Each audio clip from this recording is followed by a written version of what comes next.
Plan என்னென்னா, ஹைதராபாத்தில் jubilee ஹில்ஸ்னு ஒரு இடம் சர்ச் பண்ணி பாருங்கள். செல்வ சீமான்கள் மட்டுமே அங்கே குடியிருக்க முடியும். நடிகர்கள் இவங்க மட்டும்தான் இருப்பாங்க அங்கே. நாகார்ஜுனா அது மாதிரி பெரிய பெரிய நடிகர்கள் வாங்கியிருக்காங்க. இந்த சகாரா குரூப் அங்கே லேஅவுட் போட்டாங்கன்னு நினைக்கிறேன். அது மாதிரி அது போல் அந்த ஏரியாவை டெவலப் பண்ணுறதுக்காக இதை பண்ணிகிட்ருக்காரு. ஏன் தமிழ்நாட்டில் இருக்க அந்த மாதிரி குடியிருக்கக்கூடாதா? நேற்றைக்கு முன்தினமோ கூட ஒரு ஆங்கில நாளேட்டில் விளம்பரம் வந்துருந்துச்சு. கடற்கரையிலேயே வீடு, ஈசிஆரில் கம்யூனிட்டி. இது பார்த்தா பீச் தெரியும், பீச்சில் வீடு. அது மாதிரி இங்கே கட்டி இங்கே உள்ள ஏழை மக்களுக்கு நீங்கள் வாழ்வழிக்க கூடாதா?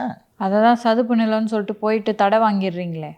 அப்போது கர்நாடகாவில் இந்த பஞ்சாயத்தே கிடையாது. கர்நாடகாவில் இந்த கல்ச்சர் இருக்குது. தமிழ்நாடு மாதிரிலாம் வைப்ரண்ட்டான ஆன்டி கரப்ஷன் மூவ்மெண்ட்டோ இன்வெஸ்டிகேட்டிவ் ஜேர்னலிசமும் பெரிய அளவில் அங்கே கிடையாது. எல்லோரும் காசு வாங்கிப்பாங்க.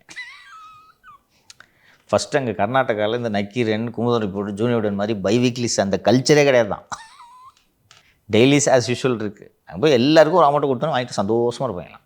அதற்காகவே நீங்கள் கர்நாடகாவில் தொழில் தொடங்கியிருக்கீர்கள் என்று புரிந்து கொள்ளலாம் அல்லவா? சரிப்பா, நீங்கள் இது ஒரு லாஜிக் சொல்லலாம். கர்நாடகாவில் எனக்கு அங்கே லோக்கலில் லேண்ட் ஓனர் எனக்கு தெரிஞ்சவர், அதனால் அந்த லேண்ட் ஓனரை பார்ட்னராக சேர்த்து நான் அங்கே தொழில் தொடங்கினேன்ட்டு சொன்னால் கூட ஒரு லாஜிக் இருக்குது. ஆனால் அவன் கூட இருக்கிற 2 டேரக்டரும், ஒன்று மச்சினே இன்னொன்று பிஏ, ஏன் போய் கர்நாடகாவில் தொடங்குனீங்க? இதுதான் கேள்வி.